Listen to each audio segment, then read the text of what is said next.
Alhamdulillah wa kafa wa salamun ala ibadihi allazina istafa amma ba'd. A'udhu billahi minash shaitanir rajim. Bismillahir rahmanir rahim.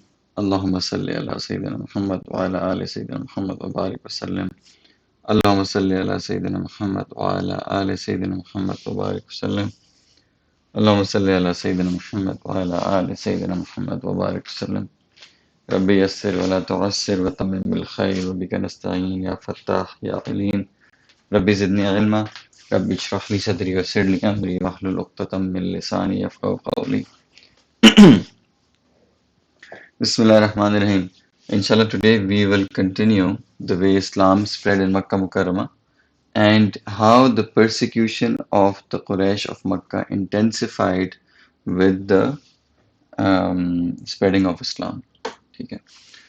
So when the Quraysh started realizing that some of the prominent people of Quraysh have started accepting Islam, such as Hazrat Hamza radhiyallahu anhu, they got together, including Abu Jahl, Utbah, Shayba, Walid bin Mughira, Umayyah bin Khalaf, Aswad bin Muttalib, and other chiefs of Quraysh. And in a high-level meeting, they agreed that Utbah bin Rabia will become their spokesman to Nabi Islam.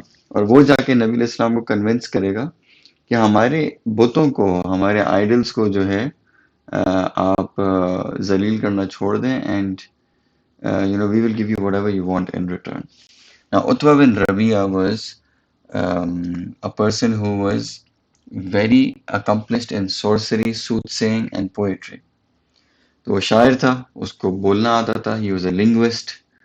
That's why they sent him to Nabi Islam because उनको ये लग रहा था कि नबी इस्लाम जो है वो अशार पेश करते हैं. He presents Arabic, which is obviously that was Quran, जिसका हमको जवाब नहीं मिलता. That's why they sent Utbah. Now Utbah comes to Nabi Islam and he says, "O Muhammad sallallahu alaihi wasallam, there is no doubt about your distinguished lineage and superior status. However, you are guilty of rupturing the unity of our nation. You condemn our idols and proclaim our forefathers as fools. That is why I wish to make a statement." Nabi Islam said, "Okay, go ahead. Abul Walid, I'm listening." Utbah says that, in short, it's a long statement. In short, he says that, "आप ये क्यों कर रहे हैं? If you want wealth, we will make you the wealthiest person in Makkah. We will give you all the richest you want. If you want to get married, we will get you married to the most beautiful women and how many women you want. If you want leadership, we will elect you as our leader. If you want the reins of government and kingship, we will designate you as our king. And if an evil spirit has possessed you, we will provide the treatment to remove it." Right? So he made all of these dunyavi claims कि आप ये क्यों कर रहे हैं? What are you after? If you want any of these things, the Quraysh are powerful enough to give you all of these things and we will give it to you. Subhanallah, Nabi Islam listened to everything and he said, "Are you done? Oh Abu Walid, are you done with whatever you wanted to say?" Utbah said, "Yes." Then Nabi Islam said, "Now you listen to me. I don't crave for your riches and wealth, and I have no inclination towards your leadership and power. I am the Rasul of Allah subhanahu wa ta'ala. He has sent me with a divine message, and He has revealed a divine book into me. And He has charged me to issue His glad tidings of reward and warnings of punishment. If you accept this message, it will be a source of success for you in both worlds. However, if you fail to accept this message, I am willing to exercise patience until Allah subhanahu wa ta'ala passes judgment between us." उसके बाद नबी इस्लाम ने जो है he narrated a lot of verses of Surah Hamim Sajda to him. ठीक है, so काफी लंबी नबी इस्लाम ने तिलावत करी. Right? I'll just translate some of the verses because it's a long surah. So a few of the verses that Nabi Islam mentioned is A'udhu Billahi Minash Shaitanir Rajeem. Allah subhanahu wa ta'ala says that, "And they say our hearts are sealed against what you are inviting us to, and in our ears are plugs, and between us and between you is a screen. So you do your work while we continue doing our work." Right? Say, Nabi Islam, "I am but a human being like you. Divine revelation is revealed upon me that your deity is only me, that is Allah subhanahu wa ta'ala.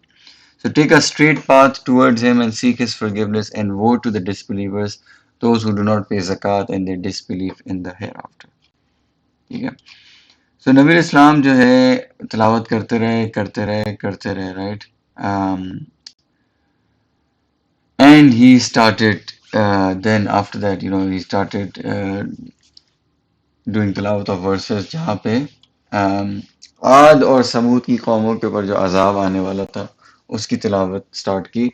So Utbah, what he did was he put his hand on the mouth of Nabi Islam and he was amazed by the verses, right? He was just completely struck by the verses. And he was terrified कि अगर नबी इस्लाम ने तिलावत complete कर ली तो हमारे ऊपर अभी अजाब आ जाएगा, right? He said that, stop, right? We don't want azab to come. Nabi Islam said, "O Abul Walid, you have heard whatever you have heard. The choice now rests with you." And Utbah was completely distraught because he knew that, these are not words of a human. This is not magic. This is not soothsaying. ये कोई और चीज़ है. So Utbah left Nabi Islam and he returned back to the head of the Quraysh, right? To the chiefs of Quraysh. And Abu Jahl said, Utbah, there's something changed in you. ऐसा नहीं लग रहा. वो Utbah नहीं था जो हमने भेजा था. Utbah says, I have lent my ears to his words. By Allah, I have never come across such words. His words are neither poetry, nor sorcery, nor soothsaying. It is something totally alien to me. O people, if you would care to heed my advice, leave Muhammad alone. By Allah, the words I have just heard are surely something to keep an eye on. If the Arabs assassinate him, you have nothing to be anxious about, and alternatively, if he prevails over the Arabs, his honor will be your honor, and his reign will be your reign, because after all, he is a constituent of your own tribe. So, in short, he said, these are sacred verses, leave him. If other Arabs, end up fighting him and destroying him, then, you will get rid of him, Nauzubillah. But if he manages to take over the Arab land, then you are already part of his tribe, so you don't have to worry about that as well. इस पे कुरैश ने बोला, "Oh Abul Walid, Muhammad has cast a spell of black magic over you." Right, and then they completed this. Now what happens is that Quraish तरह तरह के बहाने ढूंढ रहे थे, right? First they said कि okay, we will listen to you, to Nabi Islam. They said कि एक साल आप हमारी बुतों की पूजा करें और अगले साल हम आपके खुदा की इबादत करेंगे. You know, baseless things like this they started coming up with. This is when Surah Kafirun was revealed. أعوذ بالله من الشيطان الرجيم. قل يا أيها الكافرون لا أعبد ما تعبدون ولا أنتم عابدون ما أعبد ولا أنا عابد ما عبدتم ولا أنتم عابدون ما أعبد لكم دينكم ولي دين. Say, O you disbelievers, right? قُلْ يَا أَيُّهَا الْكَافِرُونَ. Say, who you disbelieve, I will not worship what you worship. Nabi Islam is telling them, right? Allah Ta'ala is teaching Nabi Islam to tell them, I will not worship what you worship, nor will you worship that which I worship. Neither would I be a devotee to what you worship, nor would you be devoted to what I worship. For you is your religion and for me is my religion. मतलब जब हद हो गई उनके baseless accusations की, बहानों की, these ayats were revealed because now जो है, there was no hope that they would come to equal terms with Nabi Islam and they will understand the message. So Allah Subhanahu wa Ta'ala is saying, तुम्हारे लिए तुम्हारा दीन और मेरे लिए मेरा दीन, right? You live like you want to live, I will live like I want to live. Um, so this is where it reached, right? And the Quraysh realized that Nabi Islam is not going to give up, and Nabi Islam realized that many of these are never going to come to Islam. However, Nabi Islam did not give up. He kept doing dawah. He kept trying to pass messages on to them. In the markets, Nabi Islam market में जाते थे, दावा करते थे, लोगों की gatherings में करते थे, feasts पे करते थे, खाने पे करते थे. Wherever he could get a hand on a few people, he would do his dawah. Then the Quraysh started making even more pointless questions. They said, Acha, if you are the Nabi, if you are a real prophet, then we live in Makkah. Makkah is a city which is constrained. हर जगह पहाड़ है. It's very dry, it's scarce in resources. इधर कोई दरिया नहीं बहते, there is no greenery. So if you really are the true prophet, then tell your Lord कि यहाँ से पहाड़ों को हटा दें. Make it a bigger city so we can easily travel across and people can come into Makkah. And move the mountains somewhere else. Tell him कि हमें यहाँ पे greenery चाहिए और हमें यहाँ पे जो है we want rivers flowing just like Iraq and Syria and Sham. Um, तो हमें when he does all of this, we will know that you are a true Nabi. Also, we want some of our forefathers to be resurrected, such as Qusay bin Kilab. हमारे जो forefathers थे, they would tell us if you are a right true Nabi or not, right? And different baseless claims like this, right? Um, then they said that if you really think that you are true, tell Allah subhanahu wa ta'ala to send you an angel, and that angel will testify everything that you say, and we will listen to that angel. Then they also made other claims that if you are really a prophet, then tell Allah subhanahu wa ta'ala to send you, bless you with gardens, palaces, and treasures of gold and silver. Because a prophet should be noble and pious. We've seen you that aap bazaar mein jaate hain, you're trying to do trade yourself, you're trying to earn bread for yourself. That is not what a prophet should do. A prophet should be sitting in a palace with his riches around him and his servants around him. और वो तो अय्याशी की जिंदगी गुजारेगा. He is the person sent by Allah subhanahu wa ta'ala. He shouldn't go and earn. When Nabi Islam used to listen to all of this, he said that I will never dare pose such request before Allah. I was not commissioned for this purpose. I am here as a Bashir and a Nazir. A Bashir is a provider of glad tidings to the people who follow, and a Nazir is a warner to the people who don't follow. Right? I guarantee you success in this world as well as the next if you believe. And if you fail to believe, I will exercise patience until Allah Ta'ala passes judgment between us. The Quraysh said, fine, right?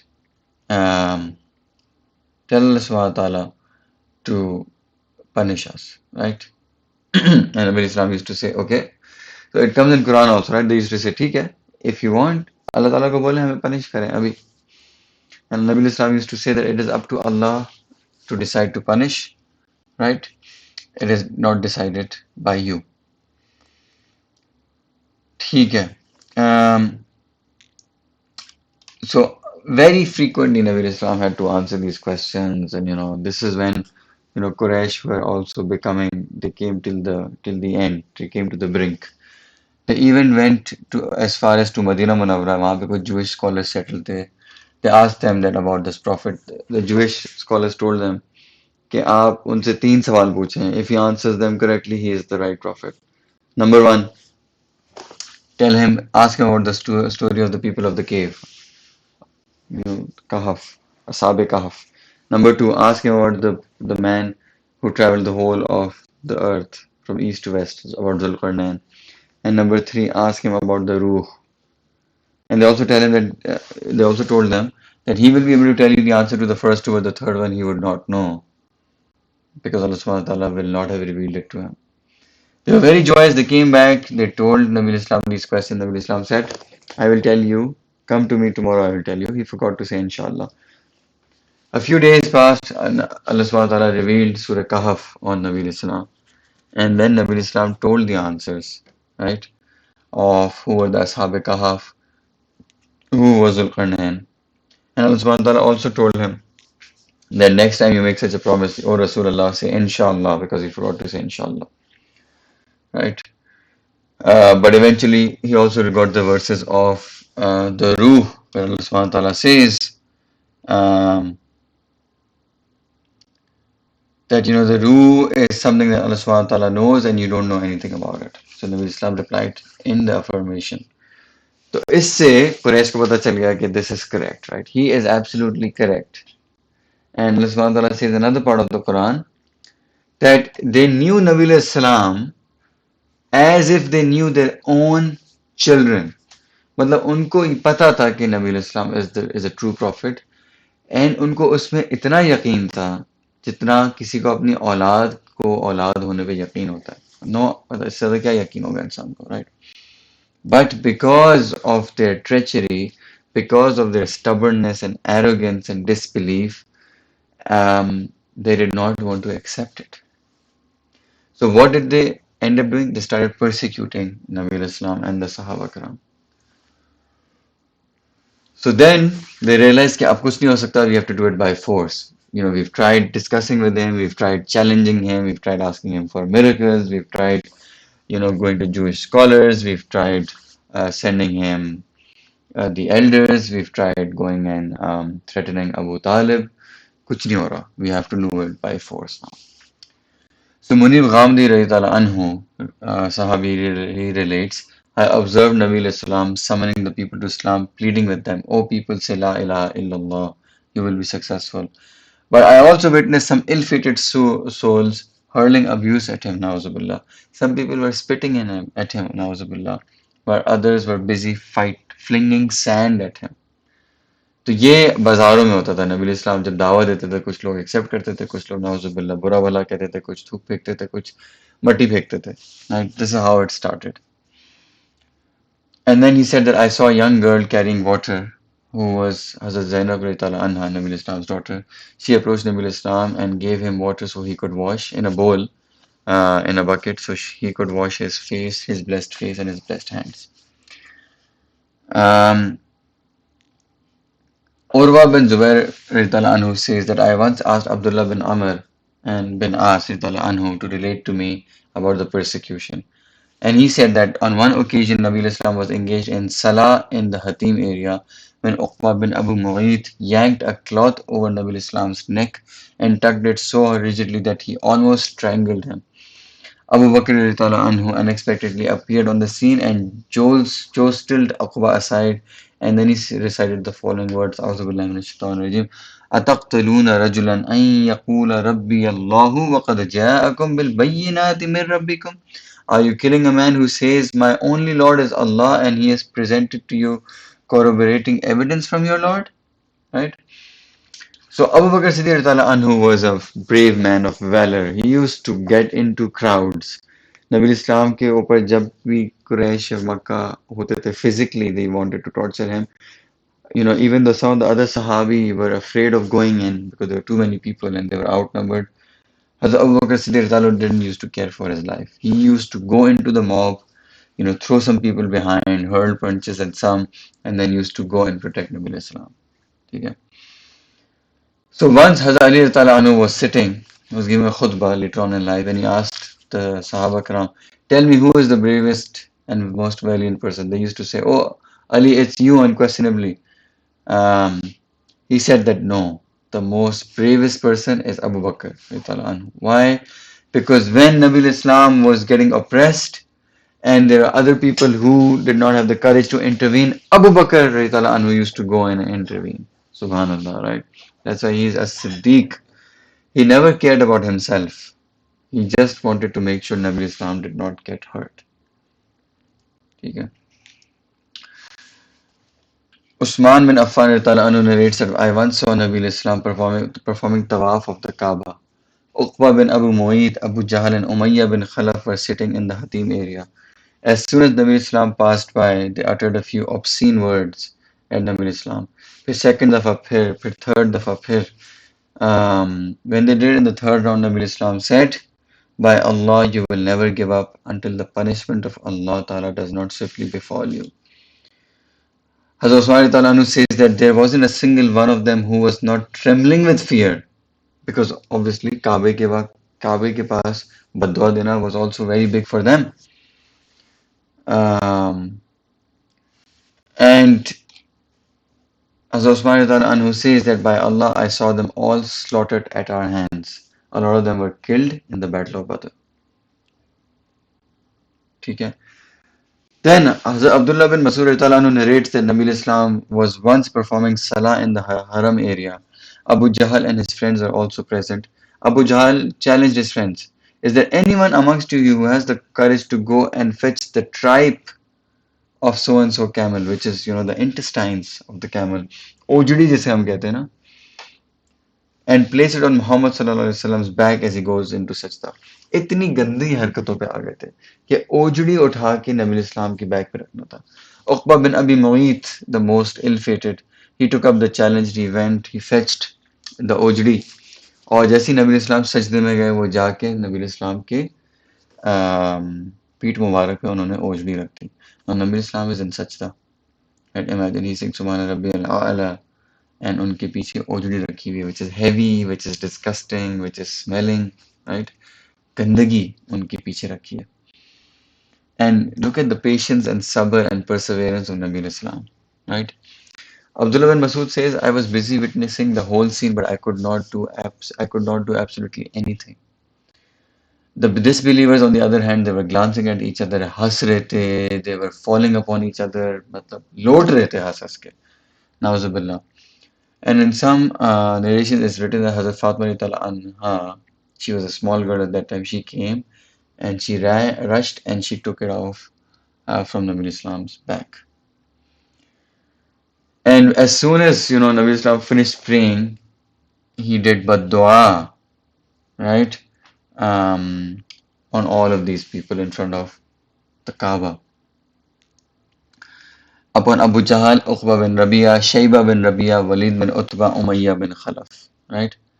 Um, And he cursed each one of them by name. Nabi Islam used to do this very rarely, but in this point in time, he cursed each of them by name, right? And most of these again were killed in the Battle of Badr. Um, इसके बाद, the verse of purify your clothing was revealed, right? After this one. Hazrat Aisha Anha says that Nabi Islam narrates that I used to live in the midst of two of the most evil neighbors, Abu Lahab and Uqba bin Abu Mu'ayt. These two would frequently hurl impurity at my door. ठीक है. So नबी इस्लाम के neighbors ने भी उनको नहीं छोड़ा. They used to hurl impurity at his door. ताकि मतलब imagine a society which is very closely knit, right? And you're meeting them. Your neighbors should be a source of peace and tranquility for you, but they were not. They were a source of even more pain and grief for Nabi Islam. उनके neighbors ने उन्होंने नहीं छोड़ा, उनके clan ने नहीं छोड़ा, उनके leaders ने नहीं छोड़ा, लेकिन फिर सहाबा कराम ने भी नहीं छोड़ा अपनी मोहब्बत में. सहाबा कराम ने भी अपने जज्बे में नहीं छोड़ा, चाहे वो उनकी बेटियां थी छोटी, चाहे वो हज़रत अबू बकर सिद्दीक़ रज़ियल्लाहु अन्हु थे, चाहे वो बाकी सहाबा थे. They used to defend Nabi Islam wherever possible and however possible.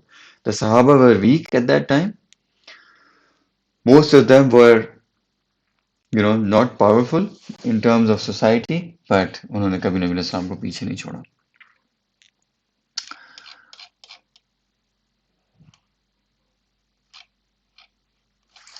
So, what do we learn from this, right? What we learn from this, from today's lesson, is that number one, Nabi Islam had firm belief in his mission, right? And उनको कुरैश ने कुछ भी offer कर दिया, right? Wealth, women, power. These are the three things that the whole world is fighting for today. Wealth, power, women, right? And you can say whatever comes first, whatever comes second and third, you can argue about that.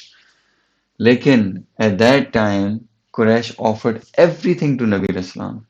And Nabi Islam said, I haven't been sent for these things. मैं नबी हूँ. I've been sent with a divine message, and I will not give up this message for anything, right? I don't want a speck of gold.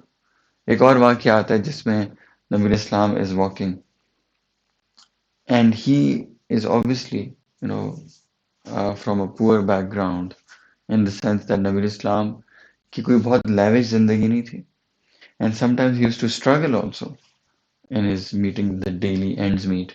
So Hazrat Jibreel alayhi salam comes and he points to the mountain of Uhud and he says that, "Oh Nabi, Ya Rasulullah sallallahu alaihi wasallam, if you want, Allah Ta'ala will turn this mountain of Uhud full of gold for you."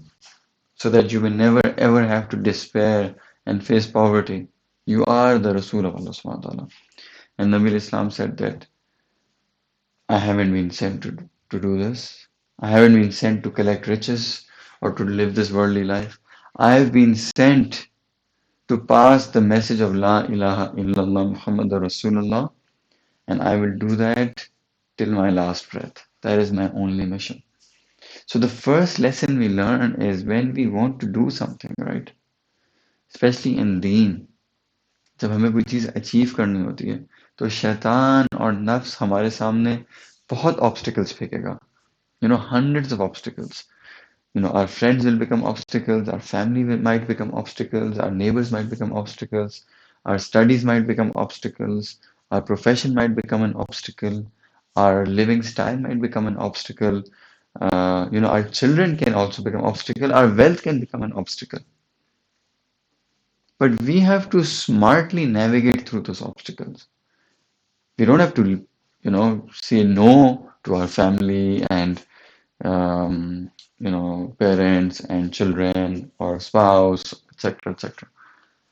As long as it's not haram, right? But we have to navigate those obstacles with sheer determination. जिस इंसान के दिल में ये यकीन होता है कि ये मैं अल्लाह के लिए कर रहा हूँ मैं और अल्लाह ही के लिए मैं कर रहा हूँ. That's it. My end goal is to make Allah subhanahu wa ta'ala razi.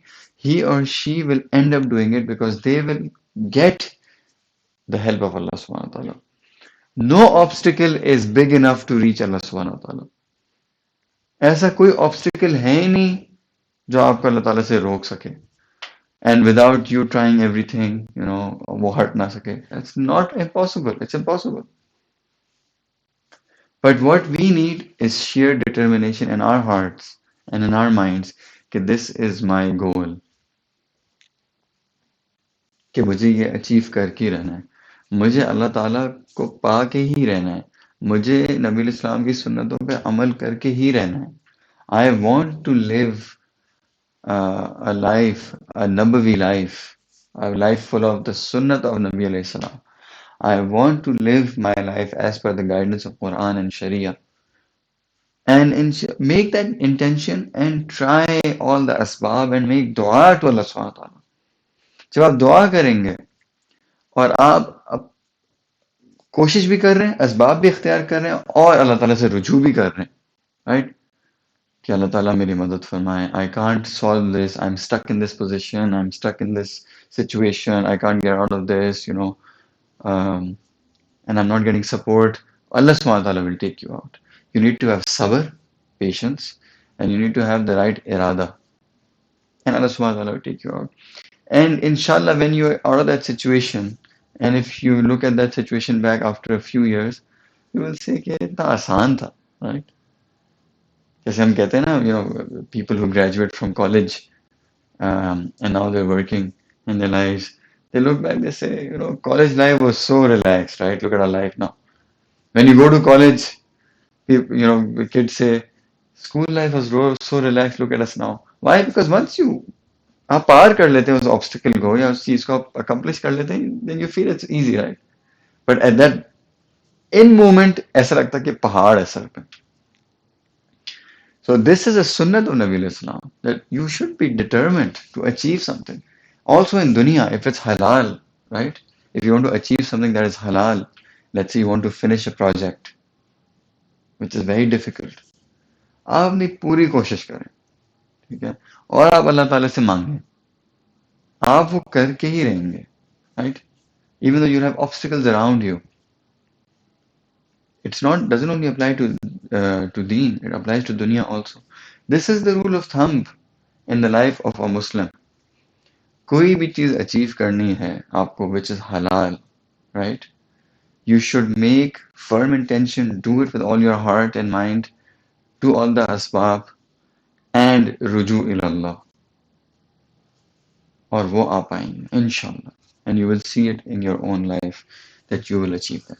So that is probably one of the biggest lessons we get from today's session. The other thing that we should learn from the persecution is that, sometimes we question ourselves. कि अल्लाह ताला के नबी थे, नबी इस्लाम, अल्लाह ताला put him into so much trouble, नाउज़ुबिल्लाह, कि उनको persecute किया गया, he didn't have enough wealth to live off, sometimes he went hungry, ठीक है। उनके पास जो सहाबा कराम थे शुरू में वो भी वीक थे, they were amongst the weak of the society। क्यों अल्लाह ताला ने, why did Allah subhanahu wa ta'ala make him have this journey, right? तो इससे वो एक ही हदीस याद आती है नबी इस्लाम की, that amongst all of creation the prophets were the most tested and amongst all of the prophets I was the most tested। Allah subhanahu wa ta'ala tests the prophets also, right?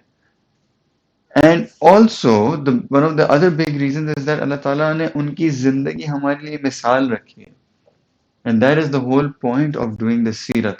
If Nabi Islam, right, had no obstacles in spreading his deen, and Allah ताला उनको जो है वक्त का बादशाह बना के भेजते और सब लोग उनको हाँ हाँ करते, राइट, और उनकी हर चीज़ पे अमल करते और कोई स्ट्रगल नहीं होता, कोई चैलेंजेस नहीं होते, ना माली ना माशी, राइट, ना सोसाइटल, तो how would we have followed his footsteps? Because we can't have that power, not all of us। तो अल्लाह सुब्हानहू तआला ने उनको एक अवाम और नास के बीच में इसलिए भेजा है that he has to go trade, उनको बाजार में जाना है, राइट, उनको रोजी कमानी है, उनको ट्रेड करनी है, उनको जंगों में जाना है, उनको अपनी सारी रिलेशनशिप्स निभानी है, whether it's all the relationships around him, he needs to do everything that a normal person has to do, and within that his maqsad is dawah, right, tawheed, that is his maqsad। इसलिए अल्लाह ताला ने उनकी जिंदगी ऐसी बनाई थी ताकि हम जैसे लोग ये ना कह सकें कि या अल्लाह हम कमजोर हैं, हमारे तो इतने ज्यादा हमारे पास ऑब्स्टिकल्स हैं, राइट। आज इल्ला माशाअल्लाह, right, most of us are living in a very comfortable life in terms of doing what we want to do in deen, right, except for some people in different countries of the world, but alhamdulillah most of us have freedom to practice our religion। कोई हमें पत्थर नहीं मार रहा, कोई हमारे ऊपर मट्टी नहीं फेंक रहा, our neighbors are not throwing filth at our doors, people are not physically abusing us, people are not cutting ties with us, right? We have our own nafs and to blame, that's it। If we are sust in practicing deen, it is our own nafs that has to be blamed। Yes, there are people in this world जिनके लिए हम दुआ करते हैं अल्लाह ताला उनको आजमाइश से निकाले, जहाँ पे it is difficult to physically practice deen or they're put in such severe circumstances that they get physically abused or emotionally abused to practice their religion, right? There are still places, and we make dua for them that Allah subhanahu wa ta'ala make them out and grant hidayah to the oppressors. Um, Inshallah, Ameen. So this is the biggest takeaway, I would say the key takeaway from doing Seerat, that we need to follow Nabi Islam's life step by step. We will struggle, we will have obstacles, but with the help of Allah subhanahu wa ta'ala and with sheer determination, we can do it, right? And what better way to do it rather than the way of Nabi Islam, the Sunnah way of doing it, right? हर चीज सुन्नत तरीके से करें। Have a Sunnah mindset। That should be our mindset every day। That we want to do everything, every single thing, even if it's a small mundane thing, हम उसको सुन्नत तरीके से कैसे कर सकते हैं? We should ask ourselves that question। So inshallah, that's where we stop our session today। Jazakallah khair wa akhiru da'wana and alhamdulillahi rabbil alameen। We make dua to Allah subhanahu wa ta'ala that may Allah grant us the real sunnah in our lives, the zahiri and the batini sunnah, all the sunnahs of Nabi Islam, and may Allah subhanahu wa ta'ala make us the ummatis that Nabi Islam deserves। Wa akhiru da'wana and alhamdulillahi rabbil alameen। Assalamu alaikum wa rahmatullah।